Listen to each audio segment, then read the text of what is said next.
The airlock hissed open with a sound that might as well have been thunder in the dead silence of space. Commander Marcus Kane had seen many things in his 20 years aboard the UES Defiant, but nothing had prepared him for the sight of a trembling Valthari woman clutching a stolen shuttle's controls, her violet eyes wide with terror and determination. "Please," she whispered in broken standard, her melodic voice cracking. "They will kill me if you send me back." Marcus stepped forward slowly, his hands raised peacefully. The Valthari were known throughout the galaxy for their ethereal beauty. In their rigid caste system that apparently included forced marriages to creatures that made his skin crawl just thinking about them. "You're safe here," he said, meaning every word. "What's your name?" "Lirelei," she replied, her shoulders sagging with relief. I was to be bonded to Gravik the Devourer tomorrow." Marcus had heard of Gravik. The Skelrithi warlord was notorious for his cruelty, his appetite for conquest, and his collection of unwilling brides from conquered worlds. The fact that the Valthari Council had agreed to this union spoke volumes about their desperation. "Alliance," Marcus said, understanding flooding through him. "They're sacrificing you to secure military aid." Lirelei nodded, tears streaming down her face. "My father is High Council. He said it was for the greater good. That one life means nothing against the survival of our people." Marcus felt something primal stir within him, something that had nothing to do with his Starfleet training and everything to do with being human. Humans didn't abandon their own. They didn't sacrifice the innocent for political gain. "Well," Marcus said, his voice hardening with resolve, "you're not going back, not while I'm breathing." The words hung in the air between them like a declaration of war, because that's exactly what it was. The Valthari Council wouldn't simply accept the loss of their bargaining chip. Neither would Gravik. "You don't understand," Lirelei protested. "This will bring war to your people." "The Skelrothi fleet let them come," Marcus interrupted. "Humans have a saying. The only thing necessary for evil to triumph is for good people to do nothing. I'm not doing nothing." Within hours, the political ramifications began cascading through the galaxy. The Valthari Council demanded Lirelei's immediate return. Gravik's fleet began moving toward human space. The Galactic Trade Union threatened sanctions. But Marcus had already made his choice. He'd seen the scars on Lirelei's arms, the way she flinched at sudden movements, the haunted look in her eyes when she thought no one was watching. This wasn't about politics or alliances. This was about right and wrong. As the Defiant's engines powered up, carrying them toward the heart of human space, Marcus stood beside Lirelei at the observation deck. She watched the stars streak by her, hand unconsciously reaching for his. "Why?" she asked quietly. "Oh, why risk everything for someone you barely know?" Marcus thought about humanity's long history of fighting for the underdog, of standing up to bullies regardless of the cost. He thought about the values that had carried them from a single world to the stars. "Because that's what humans do," he said simply. "We don't abandon people who need help." Behind them, the communication array crackled with incoming threats and demands. Ahead lay uncertainty, conflict, and the promise of retaliation. But Marcus had never been more certain of anything in his life. The emergency session of the Human Colonial Congress convened within 18 hours of the Defiant's arrival at Earth Station. Marcus stood at attention in the center of the circular chamber, acutely aware of the hundreds of representatives whose political careers hung in the balance of his decision. Admiral Sarah Chen, his former mentor and current head of colonial defense, didn't waste time with pleasantries. "Commander Kane, you've potentially started a war over one refugee. Explain yourself." Marcus felt Lirelei's presence in the gallery above, watching through the transparent aluminum barriers. She'd insisted on attending despite the risks. "Ma'am, the Valthari Council sold one of their own citizens to a known war criminal. If we allow this precedent, we're not just abandoning our principles, we're announcing to the galaxy that oppression is acceptable as long as it serves political convenience." Representative Morrison of the Outer Colonies leaned forward. "Commander, the Skelrothi, fleet numbers over 300 vessels. Our intelligence suggests they're already mobilizing.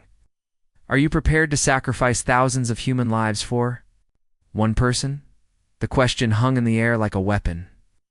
Marcus had spent sleepless nights wrestling with the same doubt. I've studied our history. When the Nazis rose to power, the world turned away from refugees. When the Rwandan genocide occurred, we closed our borders. Every time humanity has chosen expedience over principle, we've paid a higher price later. President Martinez, a veteran of the Centauri Wars, stood slowly. The Scalrathia aren't just any enemy, Commander. They've conquered 18 star systems in the past decade. Their bioweapons alone could devastate entire worlds. Yes. Then we fight, Marcus said, his voice steady. Not because we want war, but because some things are worth fighting for. The chamber erupted in heated debate. Representatives argued about military readiness, economic impacts, and casualty projections. Growing murmur of support from the gallery, from junior officers, from the very people who would be asked to fight. During a recess, Admiral Chen approached him privately. Marcus, I've known you since you were a cadet. You're not reckless. What aren't you telling us? Marcus glanced toward the gallery where Lirelei sat with Dr. Elizabeth Wong, a xenobiologist who'd been treating her injuries. Admiral, she's not just a refugee. She's a geneticist, one of the most brilliant minds in Valtheri science. The research she's carrying could revolutionize our understanding of biodefense. And Gravik doesn't want her as a bride. He wants her research. The Scalrathi are developing a plague weapon designed to target human DNA. Lirelei was forced to work on it. The revelation changed everything. What had seemed like a humanitarian crisis now carried existential implications for humanity's survival. When the session resumed, Marcus presented the classified intelligence. The chamber fell silent as the implications sank in. The Scalrathi have been planning this war for years, he continued. Lirelei's escape didn't start the conflict. It prevented our genocide. President Martinez's expression hardened. Dr. Lirelei's expertise could help us develop countermeasures? Yes, sir. But only if she's free to work. Under Gravok's control, she would have been forced to perfect the weapon instead. The vote was closer than Marcus had hoped, but decisive enough. The Human Colonial Congress voted to grant Lirelei asylum and to prepare for the inevitable Scalrathi response. As the representatives filed out, Marcus found himself alone with Lirelei in the gallery. I never told you about the research, she said quietly. How did you know? I didn't, Marcus admitted. I made the choice to protect you before I knew about the weapon. Learning about it just confirmed what I already believed. That humans are fools who rush into danger. Marcus smiled grimly. That some things are worth fighting for, regardless of the cost. Outside the station's viewports, the first elements of the colonial defense fleet were already forming up. Largest military mobilization in human history was beginning. And at the center of it all, one woman who had chosen freedom over safety, and one man who had chosen principle over peace.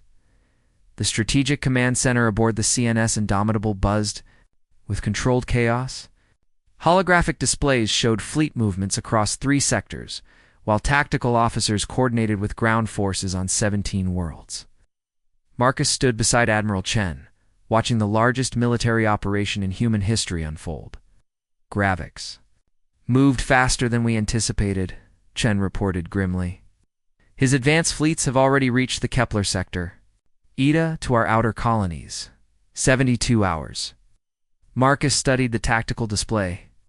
The Scalrathi approach was typically brutal, overwhelming force concentrated on civilian targets to break enemy morale. But there was something different about this assault. They're not following standard doctrine, he observed.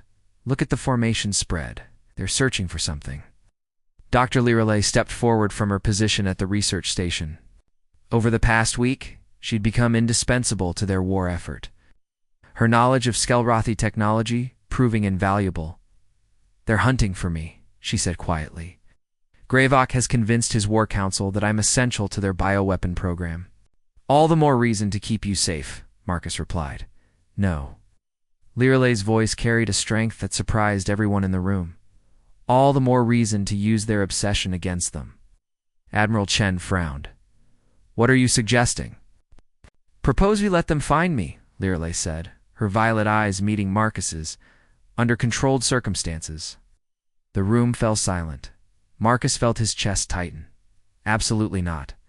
We're not using you as bait. Marcus, listen to me. Lirile moved closer, her voice urgent.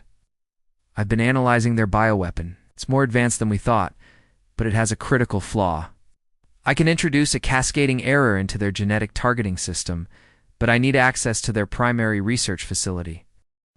You're talking about a suicide mission, Marcus said flatly. I'm talking about ending this war before it truly begins. Lirile pulled up a holographic display showing the Skalrathi fleet composition. Their entire bioweapon program is centralized on Gravik's flagship. If we can corrupt their data from within, ... Admiral Chen leaned forward. The entire program would collapse. But you'd have to actually marry that monster to get close enough. No, Marcus said immediately. We'll find another way. There is. No other way, Lirile insisted. Every day we delay, more of your people die. The Skalrathi are already deploying preliminary versions of the weapon on outer colonies. As if summoned by her words, a priority message appeared on the main display. The colony world of Haven's Rest had gone silent 3 hours ago. Reconnaissance drones showed no survivors. The weight of 3 million deaths settled over the command center like a physical presence. Marcus watched Lirile's face as she processed the implications of her decision. I won't let you sacrifice yourself, he said quietly. And I won't let humanity fall because of my cowardice, she replied. This is my choice, Marcus. My people sold me to a monster, but you gave me the freedom to choose my own path. Admiral Chen cleared her throat. If we're seriously considering this, we'd need an extraction plan, some way to get you out after the sabotage. I've been thinking about that, Marcus said, his tactical mind already working. The Skalrathi have one weakness, their arrogance. They won't expect a direct assault on their flagship during the wedding ceremony, because it would be tactically insane, Chen pointed out. Exactly, which is why it might work. Marcus turned. To the assembled officers, we're going to need volunteers for a mission with minimal survival probability. Within minutes, every officer in the room had stepped forward. Marcus felt a surge of pride mixed with dread. This was humanity at its finest, facing impossible odds with grim determination. The plan is simple, he continued. We allow Gravok to believe he's won. Dr. Lirile returns to complete the bonding ceremony. During the celebration, she introduces the virus into their bioweapon database. Simultaneously, we hit the flagship with everything we have. The risks, Chen began, are unacceptable, Marcus finished. But so is the alternative. If their bioweapon program succeeds, every human world becomes a target. At least this way, we're fighting on our terms. Lirile reached out and took his hand. There's something else. The reason they need me alive isn't just for the weapon. Gravik believes that bonding with a Valtheri will give him their precognitive abilities. He thinks I can help him see the future. Can you? No, she said softly. But I can show him. Future where humanity refuses to surrender, where one person's choice to stand up to evil inspires others to do the same. And Marcus squeezed her hand. Then let's make sure that future becomes reality. As the planning session continued into the night, neither of them spoke about the obvious truth. Success would likely mean never seeing each other again. But some things were worth any price. The Skalrathi, diplomatic vessel dominator, emerged. From hyperspace, with all the subtlety of a meteor strike, its bioorganic hull pulsed with sickly green light, and weapon pods tracked the human fleet with predatory precision. Marcus watched from the bridge of the Indomitable as the alien ship docked with the neutral station where the exchange would take place. Final systems check, he said quietly into his communicator. Phoenix team, report status. Infiltration gear operational, came the reply from Lieutenant Commander Torres. Extraction routes mapped. We'll be shadows until the signal. Marcus nodded, though his stomach churned with anxiety. The plan was elegant in its simplicity and terrifying in its implications. Lirile would return to Gravik, complete the bonding ceremony. And at the moment of maximum vulnerability, when the Skalrathi were celebrating their victory, she would upload the virus that would destroy their bioweapon program. She's ready. Dr. Wong reported from the airlock. The neural blockers will prevent BlackHFY from detecting her true intentions during the ceremony. Marcus made his way to the departure bay, where Lirelei waited in traditional Velthari bonding robes. The intricate silver fabric seemed to glow against her pale skin, but Marcus could see the tension in her shoulders, the way her hands trembled slightly. "You don't have to do this," he said for the 100th time. "Yes, I do." She turned to face him, and her violet eyes held a determination that took his breath away. "Marcus, I need you to understand something. When I ran to you, it wasn't just because I was afraid. It was because I recognized something in you that I'd never seen before. Someone who would fight for what's right, even when it's impossible." "Lirelei, let me finish." She stepped closer, her hand reaching up to touch his face. "In my culture, there's a concept called Talaneth, the moment when someone chooses to become more than they were. You gave me that moment, now I'm giving it to you." Before Marcus could respond, she kissed him. It was brief, desperate, and tasted of goodbye. "Promise me something," she whispered against his lips. "Whatever happens, don't let them make humans into something we're not. Don't let them take away your capacity for hope." Marcus wanted to tell her that he loved her, that he'd find a way to save her, that this wasn't the end. Instead, he said the only thing that mattered: "I promise." The exchange took place in the station's central docking bay. BlackHFY himself had come to collect his prize, a nightmare of chitinous armor and biomechanical augmentations. His translator rendered his words in a mechanical rasp. "The human commander shows wisdom in returning our property." Marcus bit back. His response. Every instinct screamed at him to fight, to protect Lirelei, to damn the consequences. But he forced himself to remain still as BlackHFY's clawed hand closed around Lirelei's wrist. "The bonding will take place at the sacred hour," BlackHFY continued. "Your fleet will witness the beginning of a new age." As the Scalrathi delegation departed, Marcus felt a piece of his soul tear away. But he also felt something else, a cold, focused rage that would carry him through what came next. "All units, Phase 1 complete," he reported. "Phoenix team, you are go for insertion." The next 6 hours passed in a blur of final preparations. The human fleet positioned itself for the assault, weapons charged and targeting solutions locked. Medical teams prepared for massive casualties. And somewhere in the depths of the Scalrathi flagship, Lirelei was preparing for her wedding to a monster. "Sir," Communications Officer Park reported, "we're receiving the wedding broadcast. They're making it public." Marcus nodded grimly. "They want to humiliate us, put it on screen." The holographic display filled with the interior of the Scalrathi flagship's ceremonial chamber. Hundreds of alien warriors surrounded a dais where BlackHFY waited, his bioarmor gleaming with fresh augmentations. And there, walking down the aisle in chains of living metal, was Lirelei. She looked directly into the camera, and for a moment, Marcus could swear she was looking at him. Her lips moved silently, forming words he couldn't hear but understood perfectly for humanity. The ceremony began with ritual scarification, BlackHFY's claws drawing symbols of ownership across Lirelei's arms.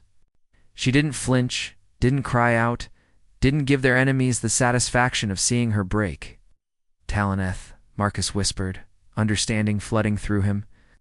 This was her moment of transformation, not from victim to bride, but from refugee to warrior. Sir Torres reported through the com. "We're in position.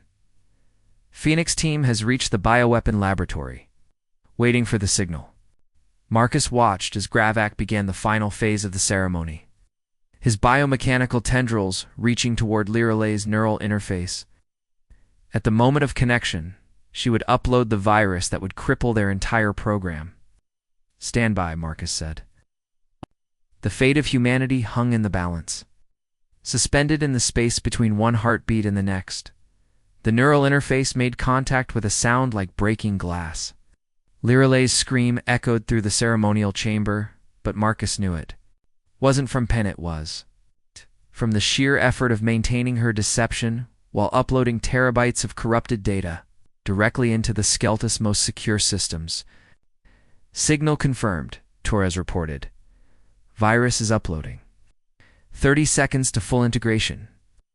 Marcus gripped the command rail, watching the ceremony feed as Gravik's biomechanical tendrils invaded Lyrile's neural pathways. The monster's triumph was written across his hideous features as he prepared to claim both his bride and her secrets. All units prepare for assault, Marcus ordered. We go in 60 seconds.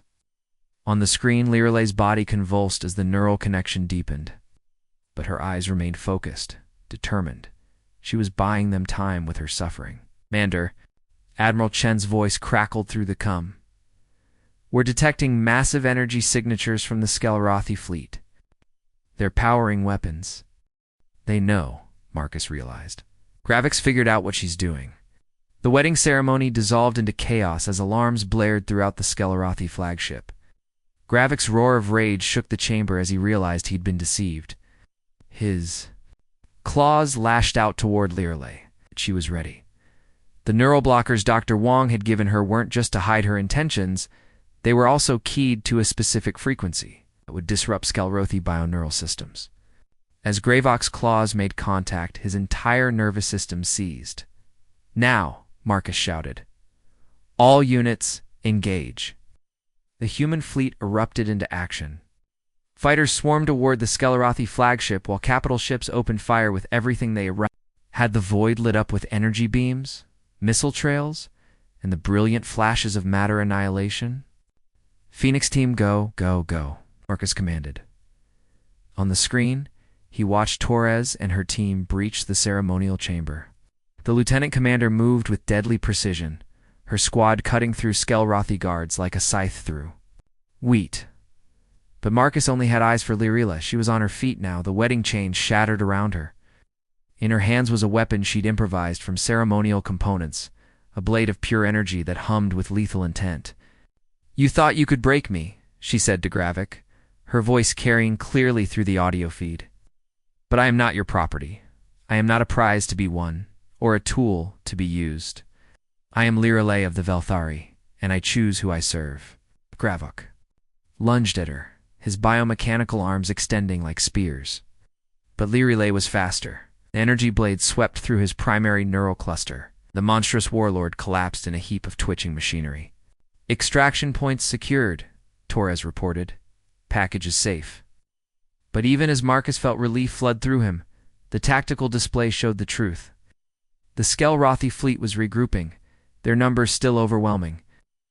The virus had corrupted their bioweapon program, but their conventional forces remained intact. Sir, Weapons Officer Kumar reported, enemy fleet is moving to surround us. They're not retreating. Marcus studied the tactical display. The Skelrothi had lost their warlord and their ultimate weapon, but they still had the firepower to destroy the human fleet.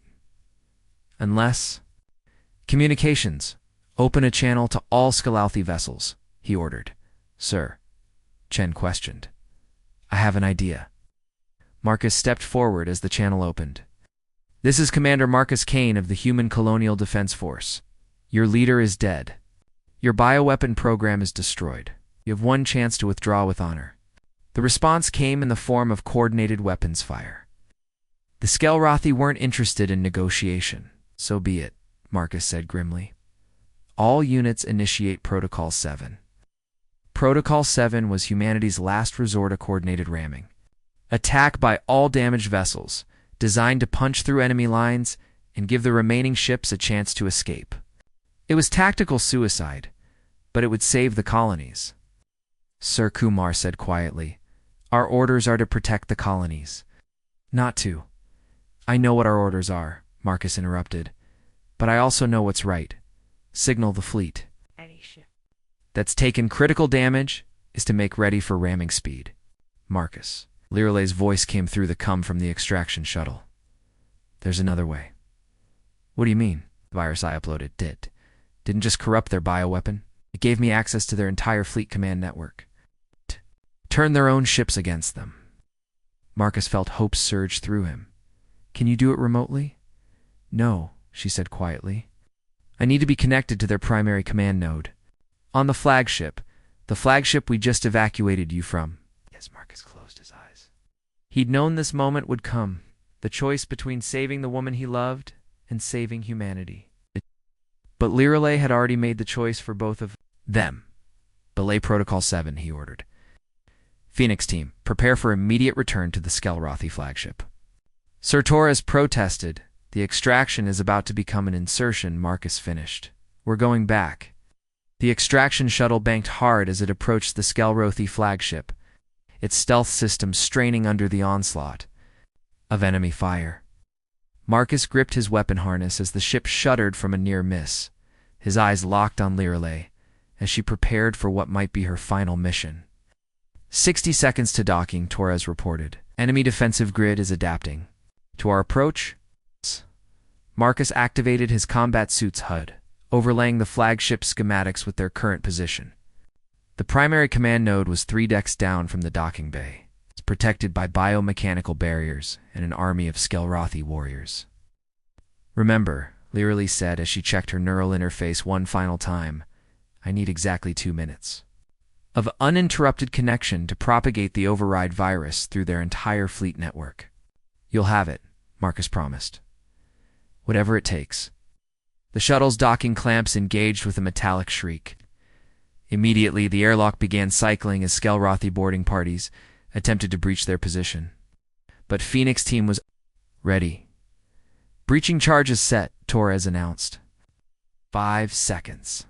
The explosion tore through the flagship's hull, creating a smoking crater that Phoenix team poured through like avenging angels. Marcus moved beside Lirelay, his assault rifle cutting down anything that moved between them and their objective. The Skelrothi fought with the desperate fury of cornered beasts. Their bioweapons spat acid and neural toxins while their claws could shred through armor plating. But humanity's rage was a pure, focused thing, fighted by centuries of fighting for survival against impossible odds. Stairwell clear, reported Sergeant Blake, his voice tight with pain from a claw wound across his chest. Path to the command node is open. They fought their way through corridors that pulsed with organic light, past chambers filled with horrors that would haunt Marcus's dreams for years to come. The Skelrothi had turned their own ship into a living weapon. Its biomechanical systems intertwined with the crew's nervous systems. Their Lirelay pointed to a massive chamber ahead. The command node? The primary control center looked like the inside of a massive brain, with neural pathways spanning the ceiling and walls. At the center sat a throne of living bone and metal, the command nexus that controlled the entire Skelrothi fleet. Defensive positions, Marcus ordered. Buy her the time she needs. Phoenix team spread out around the chamber's perimeter as Lirelay approached the throne. The moment she touched the neural interface, alarms shrieked throughout the ship. They'd been detected. Hostiles incoming, Torres reported. Lots of them. The first wave hit like a tsunami of claws and teeth. Skelrothi warriors poured through. Every entrance, their bioweapons blazing. Marcus emptied his rifle's magazine into the mass of enemies, switched to his sidearm, then to his combat knife as they closed to melee range. 1 minute, Lirelay called out, her voice strained as she fought to maintain the connection. The virus is propagating, but their security systems are fighting back. A Skelrothi warrior twice Marcus's size lunged at him, its claws extended. Marcus rolled aside, came up behind it, and drove his knife through the creature's primary neural cluster. It collapsed, twitching, as more enemies flooded the chamber. 30 seconds, Lirelay announced. Almost there. Marcus looked around the chamber and realized they weren't going to make it. Half of Phoenix team was down, and the survivors were being overwhelmed. He made a decision that would haunt him forever. Torres, fall back to the extraction point, he ordered. Get ready to blow the charges, sir. We can't leave you, that's an order, Marcus snapped. Someone has to survive to tell the story. Torres hesitated, then nodded grimly. It's been an honor, Commander. As the surviving members of Phoenix team fought their way toward the exit, Marcus took position beside Lirelay. His ammunition was depleted, his armor cracked, but his resolve had never been stronger. 10 seconds, she whispered. Marcus, No, he said, cutting down another Skelrothi warrior with his knife. I know. The chamber filled with enemies as the virus completed its upload. Throughout the Skelrothi fleet, ship after ship began turning its weapons on its neighbors. Entire invasion force was consuming itself from within. It's done, Lirelay said, her voice filled with wonder. The fleet is destroying itself. Marcus smiled grimly as he faced the circle of enemies closing around them. Then we did it. Humanity survives. But just as the Skalrothi warriors prepared to charge, the chamber shook with a massive explosion. The flagship's hull began to breach as the remaining human ships concentrated their fire on the command section. Extraction charges detonated. Torres's voice crackled through the cum. Emergency teleportation in progress. The world dissolved into light and energy as the ship's teleportation system engaged. Marcus felt himself being torn apart and reassembled. His consciousness scattered across space and time. When the light faded, he was lying on the deck of the Indomitable's medical bay, Lirelay, unconscious beside him. Through the viewports, he could see the remnants of the Skalrothi fleet-burning hulks drifting in the void. Their threat ended forever. Status report, he croaked. The invasion is over, Admiral Chen replied. The virus worked. Every Skalrothi ship in the fleet has been destroyed or disabled. Humanity is safe. Marcus closed his eyes, feeling the weight of victory and loss in equal measure. They'd won, but at a cost he was only beginning to understand. Beside him, Lirelay stirred. Marcus. Is it over? It's over, he confirmed. We did it. She smiled weakly. No, you did it. You showed me what it means to fight for something bigger than yourself. But Marcus knew the truth. This victory belonged to all of them, to every human who had refused to surrender, to every soldier who had fought against impossible odds, and to one brave woman who had chosen freedom over safety. 6 months after the Battle of Kepler Station, Marcus stood in the newly constructed memorial garden on Earth, reading the names of the fallen. Phoenix Team's casualties were listed among the heroes, their sacrifice immortalized in quantum crystal that would endure for millennia. The dedication ceremony was beautiful, Lirelay said softly, joining him at the memorial wall. Her recovery had been slow, but complete. The neural damage from her connection to the Skalrothi command system finally healing. Torres would have hated all the speeches, Marcus replied, a sad smile crossing his face. She always said actions mattered more than words. The aftermath of the war had brought unexpected changes to human space. The Valtheri Council, shamed by their willingness to sacrifice one of their own, had formally requested to join the Human Colonial Alliance. Other species, impressed by humanity's refusal to abandon their principles even in the face of extinction, had followed suit. The Galactic Council wants to meet with you, Lirelay said, handing him a formal invitation. How? They're proposing new protocols for refugee protection across all member species. Marcus scanned the document, noting the diplomatic language that couldn't quite hide the revolutionary nature of what was being proposed. The Lirelay Accords, he read aloud. They're naming it after you. After us, she corrected. None of this would have happened without your decision to help a desperate refugee. That decision had cost them both more than they'd imagined. Marcus had been forced to resign his commission when the Colonial Defense Force accused him of acting outside his authority. Lirelay had been stripped of her citizenship by the Valthari Council before their eventual reversal. But somehow, they'd found something better than their old lives. Dr. Kane, a voice called from behind them. Marcus turned to see Dr. Elizabeth. Wong approaching with a data pad. The Refugee Integration Program is ready for your review. Marcus accepted the pad, still adjusting to his new title. The Human Colonial Alliance had created a new position for him. Director of Refugee Affairs, with a mandate to ensure that no one would ever again face the choice between freedom and survival. The first group arrives next week, Wong continued. 47 refugees from the Kethmoran system. Their government collapsed after the Skalrothi invasion. Proved, Marcus said without hesitation. Make sure they have full support services. Housing, education, integration training, and psychological counseling, Lirelay added. Trauma from forced displacement can take years to heal. Wong nodded and departed, leaving Marcus and Lirelay alone among the memorial gardens. The late afternoon sun cast long shadows across the paths, creating a sense of peace that had been absent from their lives for too long. Do you ever regret it? Lirelay asked quietly. Giving up your military career for this? Marcus considered the question. His life had been simpler as a fleet, commander clear objectives, defined enemies, unambiguous victories. Now he dealt with political complexity, bureaucratic frustration, and the endless challenge of helping broken people rebuild their lives. No, he said finally, every refugee we save, every family we keep together, every person who gets a second chance at freedom is worth more than any military victory. Even if it means we'll never have a normal life. Marcus turned to face her, taking her hands in his. Define normal. If you mean quiet suburban existence with predictable routines, then no. But if you mean a life built on shared purpose, on making the universe a little bit better every day, then we already have that. Lirelei smiled, the expression transforming her face. I love you, Marcus Kane. Love you too. Lirelei of the Aveltheri. Soon to be Lirelei Kane, if you'll have me. She laughed, a sound like silver bells. Is that a proposal? It's a promise, Marcus replied. A promise that we'll face whatever comes next together. As they walked back toward the administrative center, Marcus reflected on the strange turns his life had taken. A simple act of compassion had led to war, sacrifice, and ultimately to something he'd never expected: hope for the future. The refugee camps were full, but they were also full of hope. Former enemies worked alongside humans, building new lives and new futures. The galaxy was changing, one person at a time.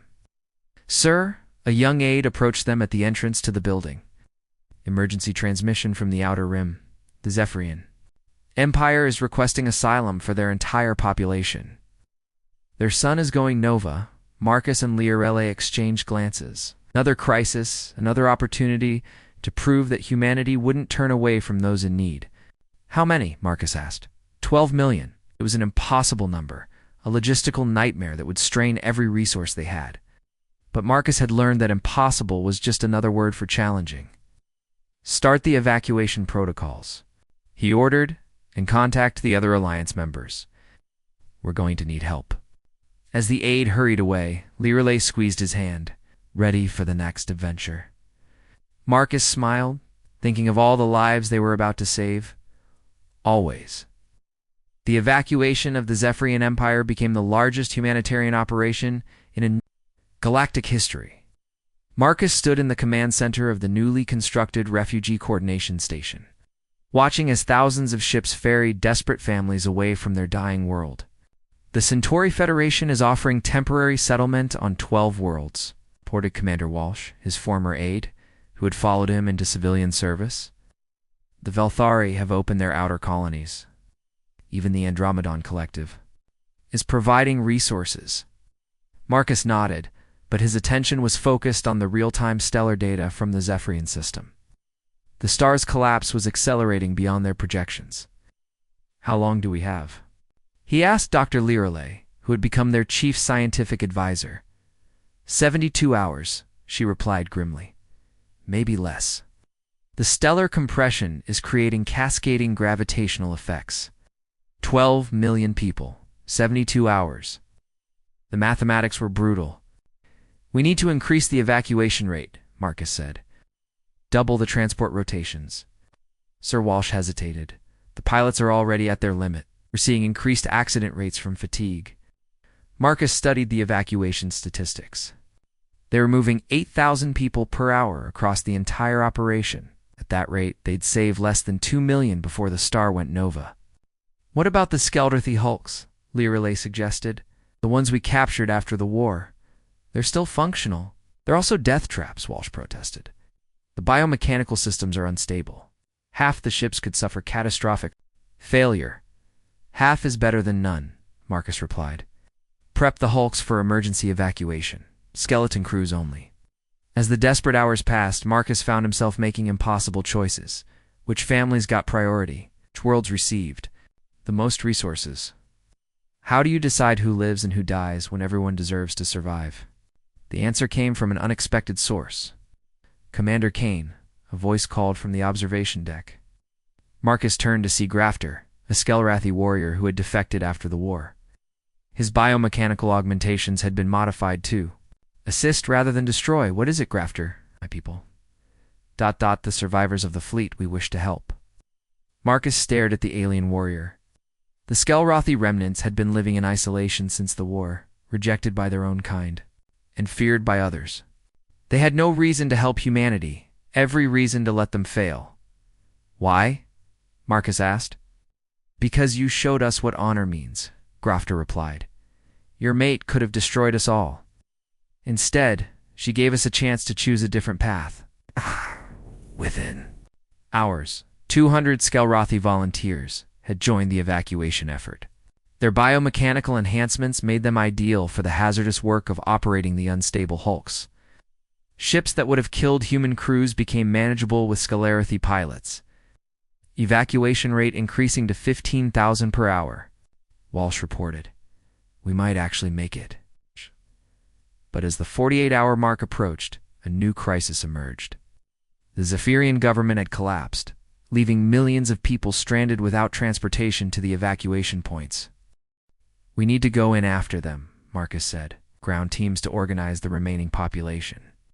Sir Walsh protested. The radiation levels are already lethal. Anyone who goes down there, won't be coming back, Marcus finished. I know. Silence in the command center was deafening. Everyone understood what he was asking for volunteers to sacrifice themselves to save strangers. I'll go, Lireley said quietly. No. Marcus's response was immediate and non-negotiable. You're too valuable to the program. Everyone is valuable, she replied. That's what you taught me? Before Marcus could respond, the communication system activated. This is Captain Torres.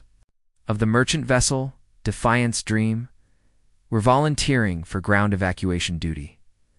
Marcus felt his heart skip. Torres, the same lieutenant commander who had died saving them from the Skelrothi flagship. But her sister had taken the name and joined the refugee program. Captain Torres, you understand the risks? Sir, my sister died saving people. I can't think of a better way to honor her memory. Within an hour, 50 vessels had volunteered for the suicide mission. Merchants, refugees, former military personnel, and even a few Skelrothi warriors all willing to fly into a dying system to save people they'd never met.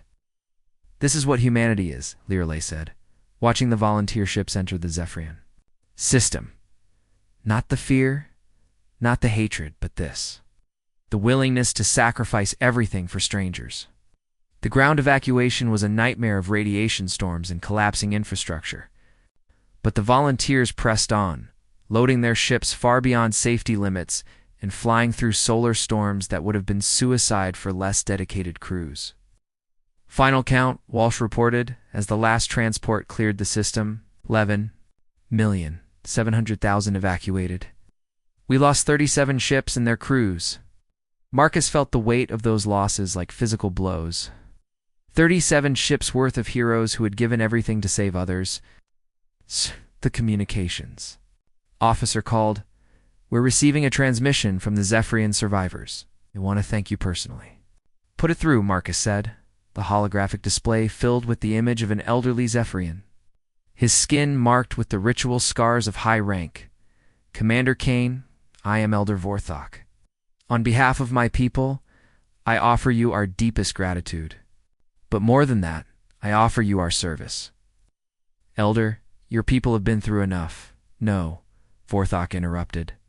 You have shown us that survival is not enough. We must also serve. The Zephyrian people request permission to join your alliance. We offer our knowledge, our resources, and our lives in service to the same ideals that saved us. Marcus looked. Around the command center at the faces of humans, Velthari, Skelrothi, and now Zephyrians all, working together for a common cause. Permission granted, he said. Welcome to the Alliance. 2 years after the Zephyrian evacuation, Marcus stood before the Galactic Assembly, representing an alliance that had grown beyond anyone's imagination. What had started as a human refugee program had become a coalition of 43 species. United by the simple principle that everyone deserved a chance at freedom. The motion before us today, he addressed the Assembly, is not just about establishing universal refugee protection. It's about defining what kind of galaxy we want to live in. The opposition was fierce. The hegemony of worlds, led by the militaristic Corvan Empire, had spent months arguing that the Alliance's policies were naive and dangerous. They claimed that unrestricted refugee settlement would lead to cultural contamination and economic collapse. Commander Kane, the Corvin representative, sneered, "Your bleeding heart policies have created nothing but chaos. Crime rates have increased.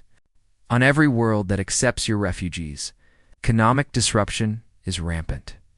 How do you justify destroying stable societies for the sake of ideological purity?" Marcus had expected this argument. The statistics were carefully selected to support the hegemony's position, but they didn't tell the whole story. Ambassador Krell, you speak of crime rates, without mentioning that overall violent crime has decreased by 30% across Alliance worlds. You cite economic disruption without acknowledging that refugee integration has created the largest economic boom in galactic history. He gestured to the holographic display, which showed comparative data from Alliance and hegemony territories. But more importantly, you're asking the wrong question. The question isn't whether helping refugees is convenient or profitable. The question is whether we're willing to abandon our principles when they become inconvenient. The debate continued for hours, but Marcus could see the tide turning. The Alliance had proof that their approach worked not just morally, but practically. Refugee communities weren't drains on society. They were engines of innovation and growth. Vote will be held tomorrow, announced the Assembly President. All members will have the opportunity to choose between the Alliance's Universal Refugee Protection Act and the hegemony's Controlled Migration Protocol.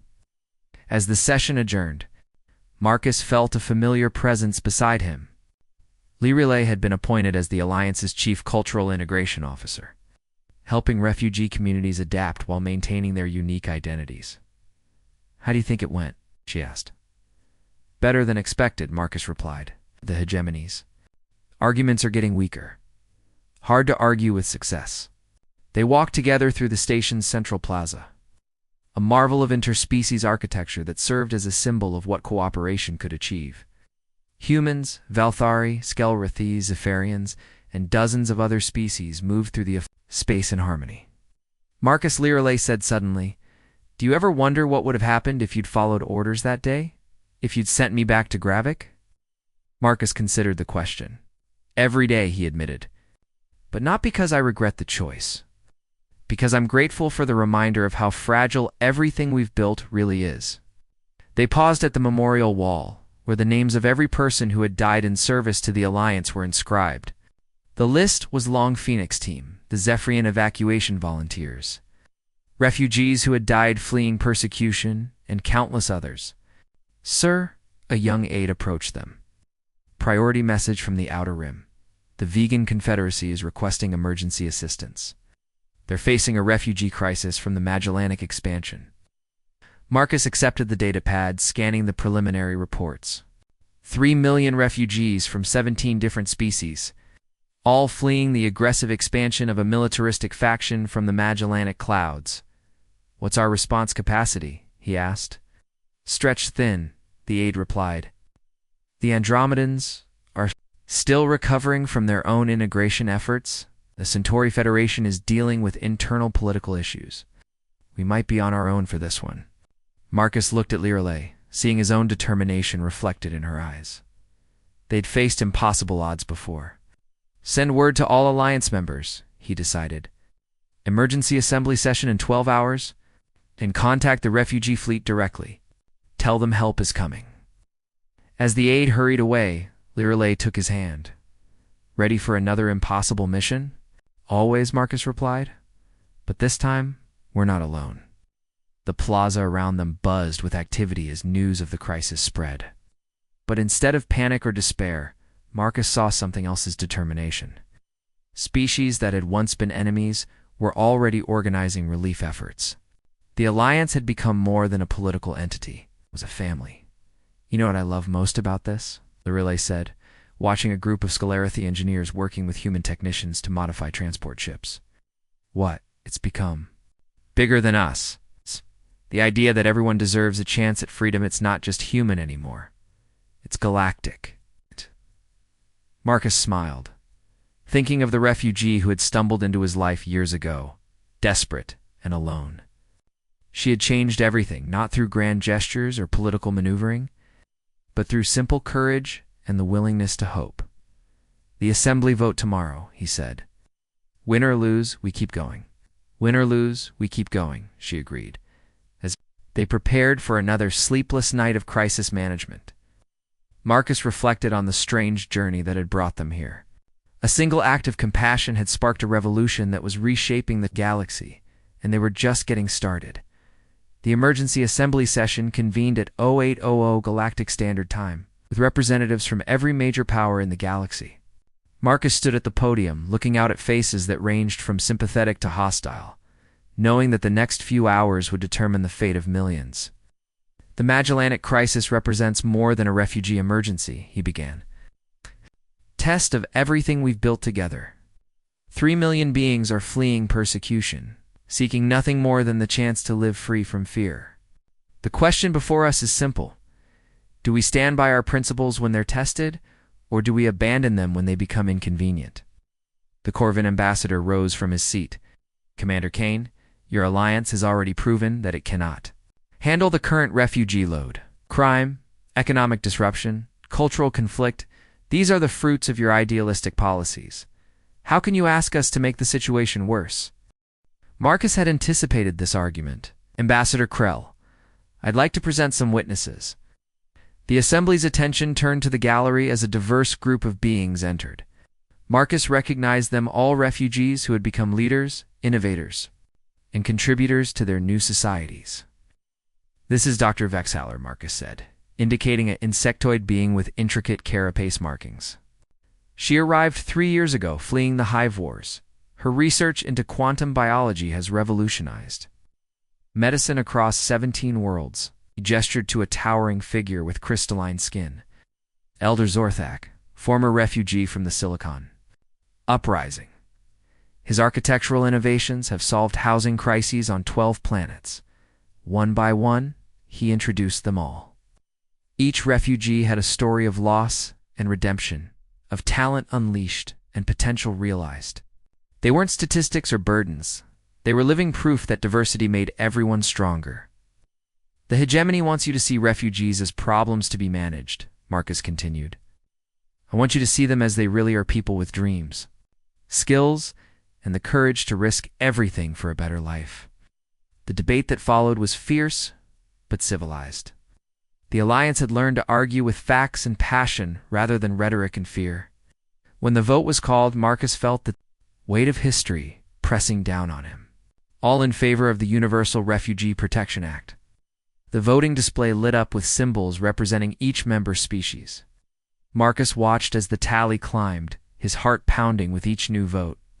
Motion carries 47-31, announced the Assembly President. The Universal Refugee Protection Act is hereby ratified as galactic law. The chamber erupted in cheers from the Alliance supporters, but Marcus felt no triumph. The real work was just beginning. Admiral Chen, he said. Turning to his old mentor who had become the Alliance's military coordinator, initiate operation. Sanctuary. Full fleet deployment to the Magellanic approach vectors already underway, Chen replied with a smile. The first rescue ships launched an hour ago. Over the following weeks, the galaxy watched as the largest rescue operation in history unfolded. Ships from 43 different species worked together to evacuate refugee camps, provide medical care, and transport millions of beings to safety. But the real victory came later. In the quiet moments when Marcus walked through the integration centers and saw former enemies working side by side. Skelerathi medics treating Velthari children. Human engineers training Zephyrian apprentices. Corvin refugees for even the hegemony had eventually joined the effort learning new trades alongside beings they had once considered inferior. Status report, Marcus requested during one of his regular visits to Integration Center 7. Remarkable progress, reported Dr. Yelin, the facilities director. 73% of new arrivals have found permanent housing. Employment rates are at 89%. But the most impressive statistic is the Interspecies Cooperation Index, which is 96%. Refugees from different species are not just coexisting, they're actively helping each other adapt. Marcus smiled, thinking of the fear-mongering that had dominated the assembly debates. Any problems? Minor cultural misunderstandings, mostly? Nothing that can't be resolved through education and patience? As Marcus continued his tour, he encountered a scene that stopped him in his tracks. A group of children from a dozen different species were playing together in the center's recreation area, their laughter creating a harmony that transcended language barriers. "Beautiful, isn't it?" Lirelei said, joining him at the observation window. "It's perfect," he replied. "This is what we were fighting for. Not just survival, but the chance to become something better." Speaking of which, Lirelei handed him a datapad. The Galactic Council has approved the establishment of the Kane-Lirelei Institute for Interspecies Studies, full funding, dedicated research facilities, and a mandate to develop new integration protocols. Marcus stared at the authorization document. "They're naming it after us? After what we represent," she corrected. "The idea that individual choices can change the galaxy?" That evening, as they stood on the observation deck of their shared quarters, Marcus and Lirelei looked out at the stars. Somewhere out there, rescue ships were still bringing refugees to safety. Integration centers were helping families build new lives. And the galaxy was slowly but surely becoming a place where everyone had a chance at freedom. "Do you think we've succeeded?" Lirelei asked. Marcus considered the question. "I think we've proven that success isn't a destination. It's a choice you make every day. Every time someone chooses compassion over fear, hope over despair, we succeed a little bit more. And if we fail, if the hegemony regains power, if the alliance falls apart, then we keep trying," Marcus said firmly, "because the alternative is unacceptable." They stood in comfortable silence, watching the stars and thinking about the future. The galaxy was far from perfect, but it was better than it had been. And tomorrow, they would work to make it better still. "Marcus," Lirelei said suddenly, "do you remember what you promised me the day we met?" He thought back to that moment in the airlock, when a desperate refugee had changed the course of his life. "I promised you'd never have to look back." "I haven't," she said, taking his hand. "Because looking forward with you is all I've ever wanted." As they prepared for bed, Marcus reflected on the strange journey that had brought them to this moment. A single act of compassion had sparked a revolution that was still spreading across the galaxy. Refugees had become leaders. Enemies had become allies, and the impossible had become inevitable. Tomorrow would bring new challenges. New refugees, new opportunities, to prove that the galaxy could be a place of hope rather than fear. But tonight, Marcus Kane and Lirelei of the Velthariad, people who had refused to accept that the status quo was acceptable, slept peacefully. Knowing that their choices had mattered, the galaxy was changing, one refugee at a time.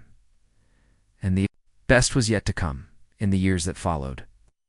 The Kane-Lirelei Institute became the galaxy's premier center for refugee integration and interspecies cooperation. The Universal Refugee Protection Act was expanded and strengthened, ensuring that no being would ever again be forced to choose between freedom and safety. And while Marcus and Lirelei eventually stepped back from active leadership, their legacy lived on in every refugee who found sanctuary, every family reunited, and every species that chose cooperation over conflict. The galaxy had learned that sometimes the most powerful force in the universe is simply the willingness of good people to do what's right, regardless of the cost, and that lesson would echo through the stars for generations to come.